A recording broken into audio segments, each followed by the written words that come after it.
something 2020 was a bad year. Moving on. But I've watched all 63 series from 2020 that Funimation has added to its site. So which ones excelled? Which ones quality-wise were closer to the quality of the year as a whole? Lastly, where would they rank in a hypothetical ranking from worst to best? Well, today I'll be giving such a ranking. Quick FAQ for viewers who are about to ask why X isn't on the list. First, it had to be on the Funimation site, so unfortunately that excludes series like The Great Pretender and My Next Life as a Villainess. Second, it needed to have been on the site by this date.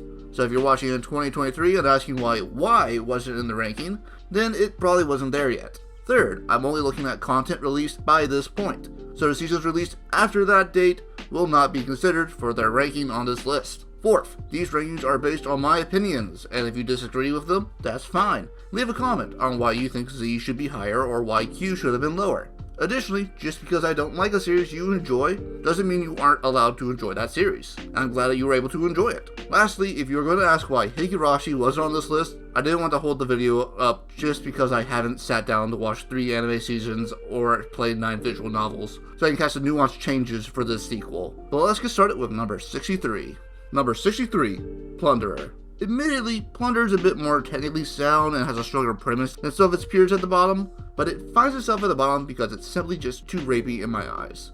All of it stems from its main protagonist, Lit. He molests and harasses pretty much every female character in the cast, but it's all okay because they secretly love him. Frankly, I believe that any series that would try to excuse the crap like Pools deserves its bottom ranking. But even without the lead weight attached to its ankles, it wasn't going to win any prizes. They'll rewrite rules and pull Deus Ex friendship powers out of nowhere, which hurts any tension it was trying to create. But with the addition of the lethal drop of poison to its broth, I feel it quite deserves its bottom placement. Number 62, Super Hexeros. I still have no clue why this wasn't hentai. Super Hexeros is about a group of teenage Power Rangers powered by ecchi that allows the series to pile on fan service whenever and wherever it wants. But it weighs itself down by trying to keep it safe for TV, because as a TV show, it just isn't good. As its plot is just porn plots, but it can't be porn, so what's the point? But it just felt like it didn't really fully understand the appeal of its subject matter. At least the protagonist knows that sexually harassing his teammate on purpose is wrong. At least feels remorse when he has to do it for his job, which is better than licked. Number 61, Shironeko Project, Zero Chronicle. The series might as well just have been the intro from the first episode and save us all the trouble of watching its one-note boring DeviantArt characters go through a plot that makes Kingdom Hearts seem deep. This is easily one of the most boring series out there, and I recommend giving it a hard pass, even if you like the corresponding phone game, because it's just Romeo and Juliet, but stretched to its breaking point. As the two mains do the whole tragic love thing before dying, but one of them is called Prince of Darkness, while everyone else has a normal name. Number 60, Rail Romance. Trained lolly lesbians decide to do a capitalism. Pretty sure I could just chalk this up to being a lolly bait show and move on.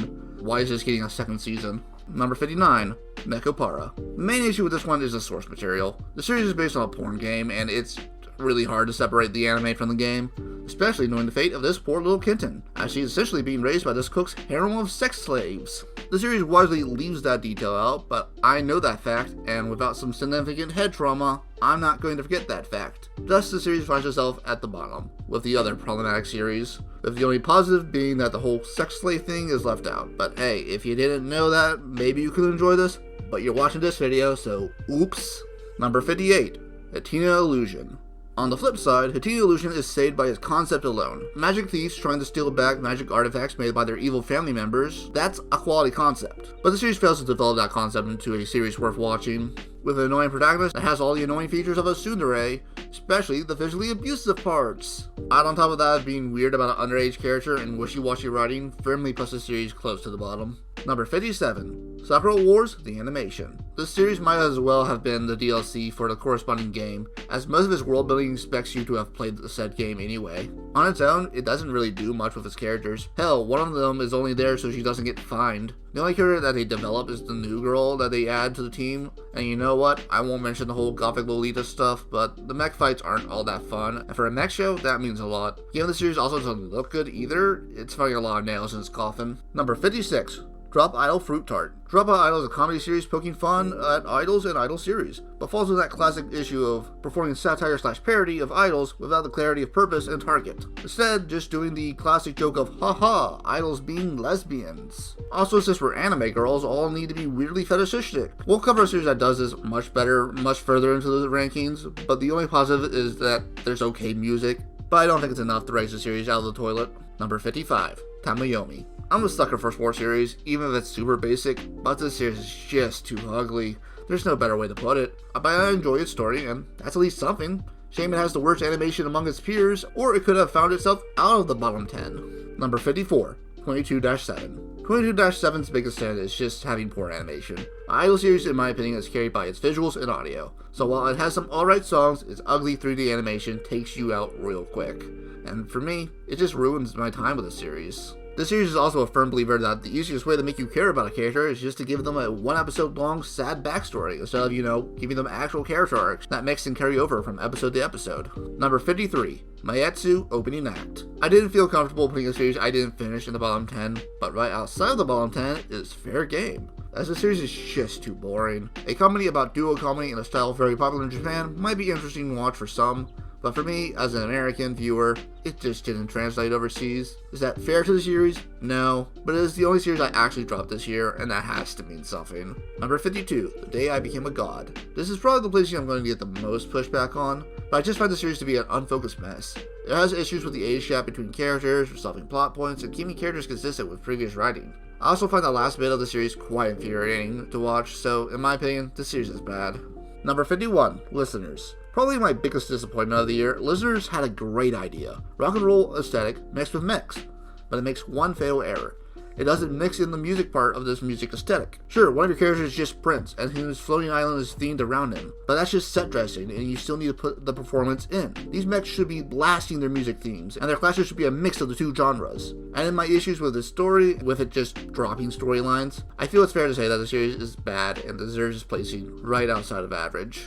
Number 50, Mungo and Alchemist, Gears of Judgment. We now move into the average series of the year. First up is Mungo and the Alchemist, based on a mobile game that's looking to show off its pretty boys, based on famous Japanese writers. But unlike Listeners, they at least attempt to better integrate its aesthetic into the series, as they visit titles done by these writers. So while its characters are bland and mostly one note, I can at least give it points for design, even if it's just a holdover from its source material. Number 49, King's Raid. Another series taking inspiration from a mobile game. King's Raid follows its protagonist doing the basic quest for the Magic MacGuffin with its core cast in standard fantasy land with its basic fantasy tropes. The side plot about the Dark Elves felt much more interesting, but my interest dissolved once their team gets slaughtered. Add in its heavy reliance on flashbacks for padding, and this feels like a series that went too long to only use simple storylines. It does have some okay fight choreography and animation, but that's the only thing above average about this series. Number 48, Shashibado, President, It's Time for Battle. Oh look, it's another series based on a mobile game. The only reason I have it ranked better than its predecessors is that it felt more tightly focused in King's Raid and less bland than Bungo, even by a marginal amount. It applies its economic aesthetic a bit worse than Bungo, but not enough for me to personally flip its ranking, but feel free to if that makes you happier. Number 47, Assault Lily Bouquet. I didn't particularly remember much from this series when I was working on these rankings, and that's a red flag on its own. But from my memory alone, I remember it's about a group of girls using magic to fight kaijus and vaguely being lesbians. Going back to my initial reviews to see if I missed anything, and other than a drop storyline and a rush ending, I nailed it. So yeah, forgettable series to wall in the lower rankings. Number 46, Yasuhime. Yasuhime is a follow-up to Inuyasha, a series I haven't watched, which got a lot of pushback for canonizing a ship that several members in the fandom found problematic. As an outsider, I feel that the first season wasn't worth this backlash, as it just felt like it's writing off nostalgia for an older style. I've yet to be convinced that these characters needed to be attached to the original cast. Maybe later seasons will convince me otherwise, but at this juncture, this feels like an average series trying to coast off the coattails of its older sibling. Number 45, Gao and Dino. Gao and Dino is a bit boring at times, but I will reward creativity as it at least gives a chance for its team to take an easy to digest plot and translate it in various ways. Either in short animations to test out a different style, or writing small skits to feed into a simple storyline. Is it good? No, not really, but it's something different, and in its own way, that deserves to be rewarded. Number 44, That Is the Bottleneck. In a similar vein, That Is the Bottleneck will also get rewarded with a similar ranking. The adventures that keep it above Gao and Dino is just shorter episode length, with the episodes being only about 3 to 5 minutes long, meaning it never outstays its welcome. Again, not exactly good, but something different that gives it some value. Number 43, Hypnosis Mic. This is very much a series trying to send you down the Hypnosis Mic rabbit hole, but I feel the series had a few things holding it back. I think it needed to better incorporate its power system and have more full rap battles, as its first half were more diss tracks than battles. Additionally, I get we have 12 boys to write for, so some aren't going to get fully fleshed out. But I would have liked to have seen more being done as an outsider, as I don't know their lore, and this anime failed to leave a lasting impression for quite a few of its characters. Number 42, Diary of Our Days at Breakwater. Those girls sure did fish. Number 41, IWGP. The only thing keeping this as high as it is an episode about parenting, which I felt was very poignant and well written. Otherwise, it's the main character helping a new person every week while living in a Ikeburo, before being a big bad and resetting to the status quo. Pretty standard, with the only highest spots being some of the lessons we learn on the way.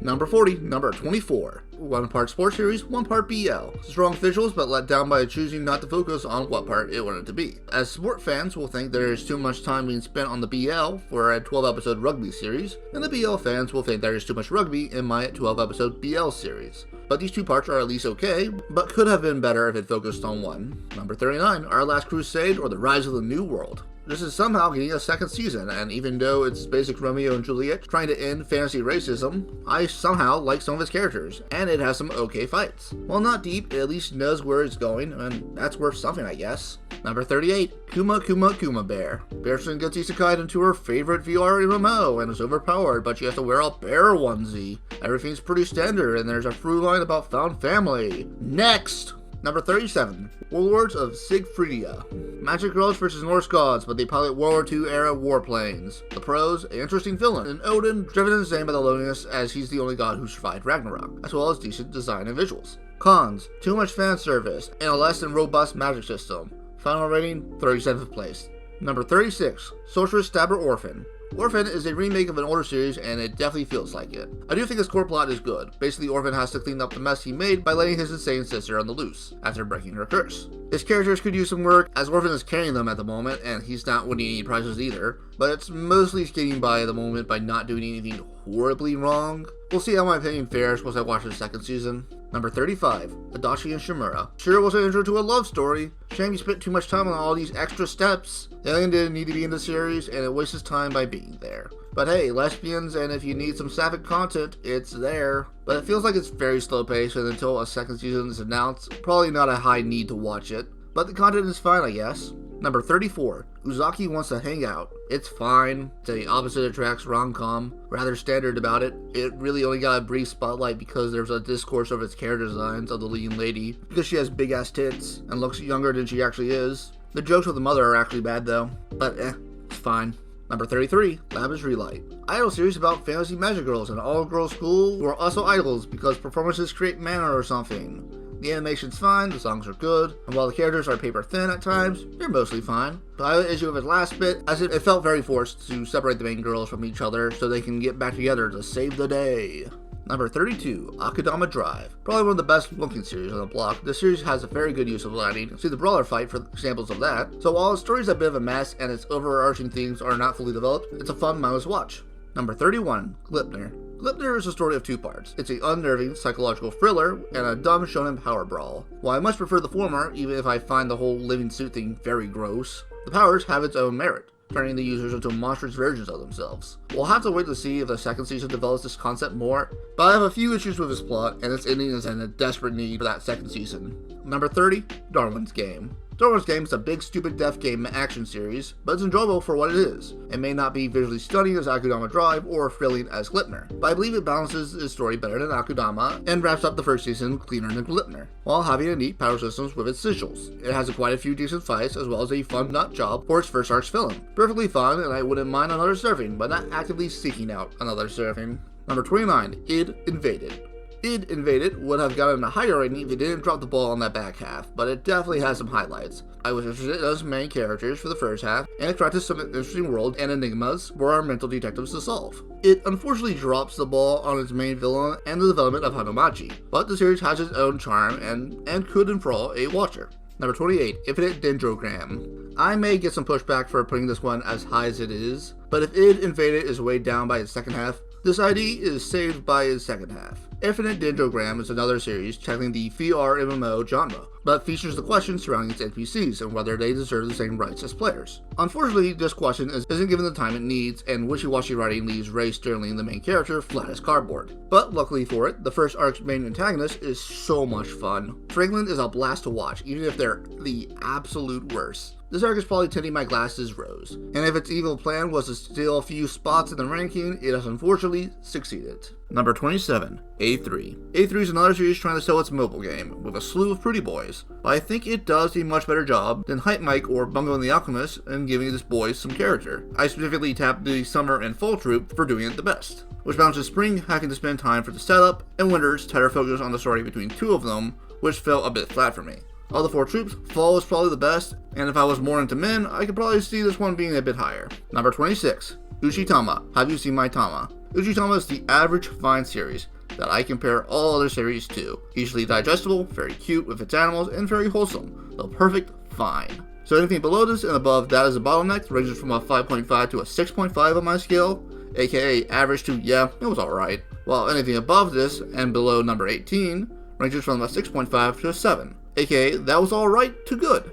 Number 25, The Millionaire Detective. We now enter the group of series I call, sure, would be great if we got a second season to either improve on or conclude a plotline. First up is Millionaire Detective, which did have a alright ending, but could use a second season to kick it up a notch. I enjoy this visually good-looking buddy cop series between a stickler for the rules detective and Bruce Starks, who has the power of infinite money. But I think a second season could really explore and develop this duo, and maybe drive home a lesson while it's at it. But as a solo season, it teeters on the edge of high 6 and low 7, but a second season would help me settle on a definitive ranking.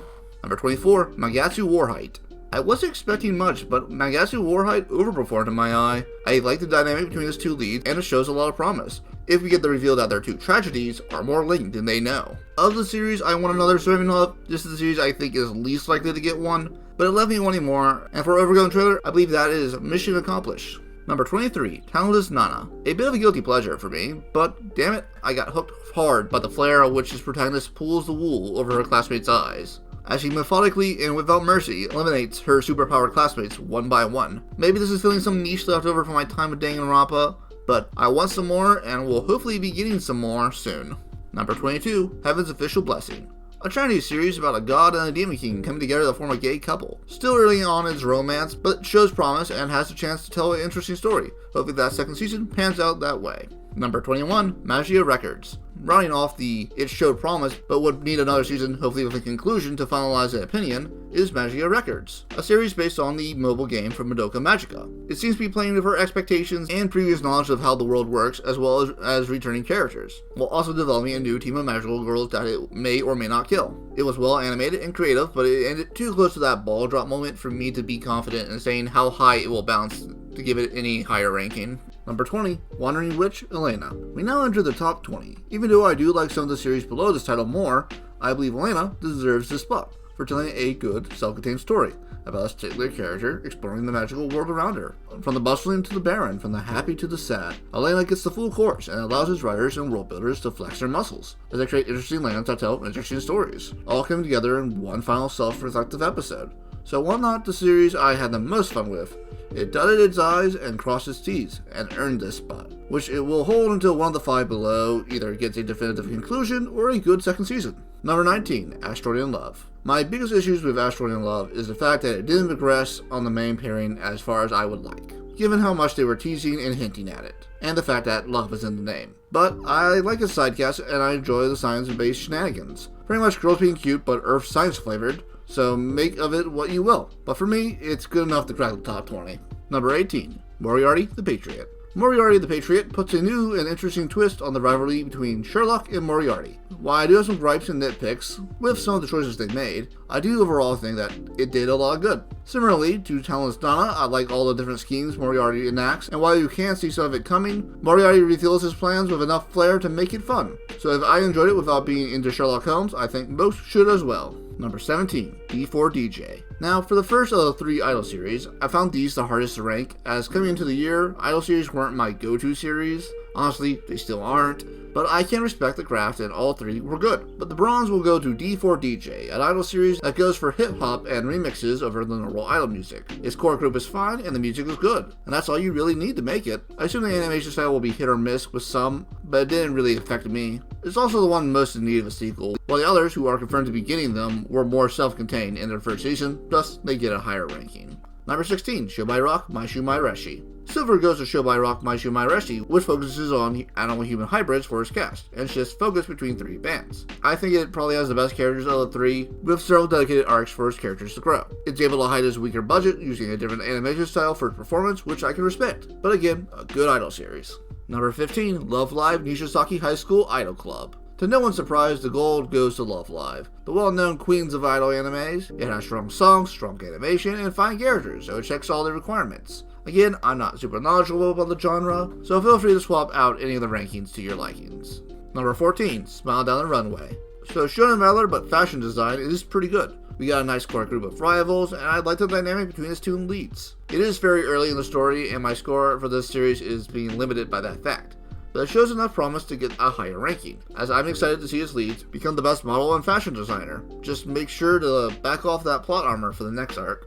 Number 13, The Stranger by the Shore. A film that is giving us some representation with its developing romance between its 2 male leads. They do the big old kiss and have a very tame lovemaking scene. I would have liked if they did another narrative besides the whole "is it okay to be gay" storyline, but positive LGBT rep is positive LGBT rep, and it gets a solid ranking for that.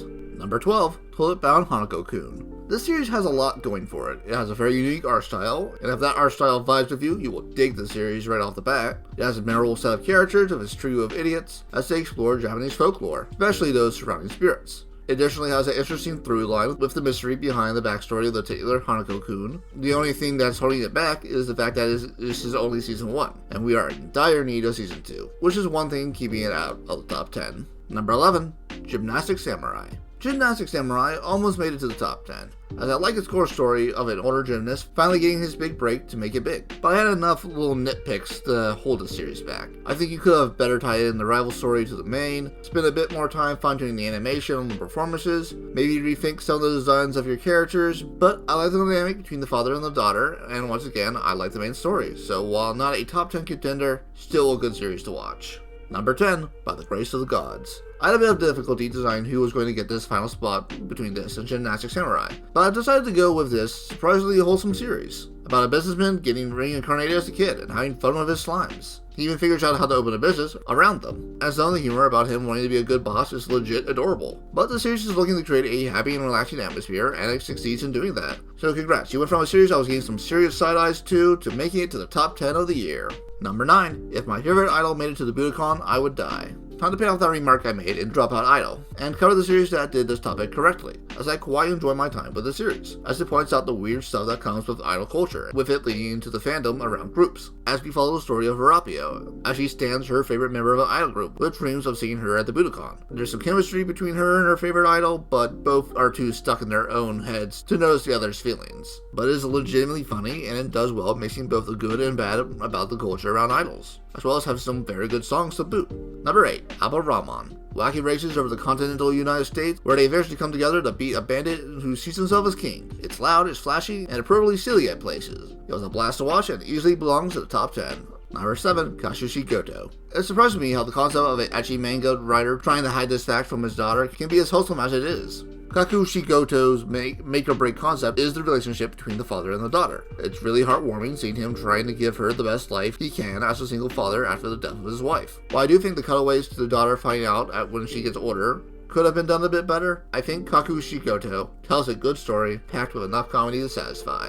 Number 6, Bofuri. The first of 2 series I refer to as Chaotic Fun Twins, Bofuri was the first series I reviewed, and was one of the series I had the most fun with. I enjoy the chaos its main Maple brings as she finds new and outrageous ways to break the new VR MMO RPG she just got into. While not super deep, it's a lot of fun, and sometimes you just need something you can laugh at, and Bofuri was definitely one of the ones I laughed the hardest at. Number 5, Sleepy Princess. Please excuse the lack of footage. I don't want this video to be removed because I've had my review of the series taken down thrice already. But Sleepy Princess is a chaotic series about a sleepy princess kidnapped by a demon lord. But she plays her Uno reverse card and starts terrorizing her captors, but not on purpose. Her goal is just to simply improve her betting, so she can get her beauty sleep. But I enjoy the wacky misadventures this princess gets into, as well as the different demons she interacts with, as they start to slowly accept the fact that they won't be able to stop her. It does have a bit of a hidden deep side as we learn more about the demons and the injustice they face, which is why it ranks higher than Belfry. But it's just fun and well worth the watch. Number 4. Wave, Listen to Me. Wave has one of my favorite characters from the year. There is no one like Minare, and her wild tangents while she works to become a radio star are wonderful to watch. I love seeing how she inspires the women around her to find their voice, while she tries to find hers. Additionally, as a person who studied digital media in college,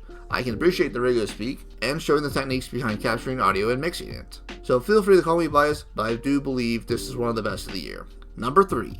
Art. And may get some pushback for giving art my bronze medal of the year, as people complain that it's not historically accurate in the Renaissance. But I believe art tells a great story about a girl trying to make it in the art world during the Renaissance. Her struggles with being accepted, finding a teacher, and coming to terms with the risk if she fails. But the series is also nuanced enough to point out the advantages she may have once she starts making it, and that some will be jealous of her success and try to downplay it. It's also just a very wholesome series that can inspire people to be better, and given the year, I can't imagine a better goal. Number 2. Jujutsu Kaisen. A latecomer to the Funimation Site, but I can't complain as this series is wonderful. Strong characters, strong fights, and a wonderful power system. The series is very good at bringing us concepts, even if it's gunning for multiple seasons. But you already know that, as everyone and their moms has been talking about this series, as this is the hottest shonen series on the blog, and it well deserves that popularity. But I think there is one series that tops the first season of Jujutsu Kaisen, and that is number 1, Decadence. My anime of the year is Decadence, a wonderful original series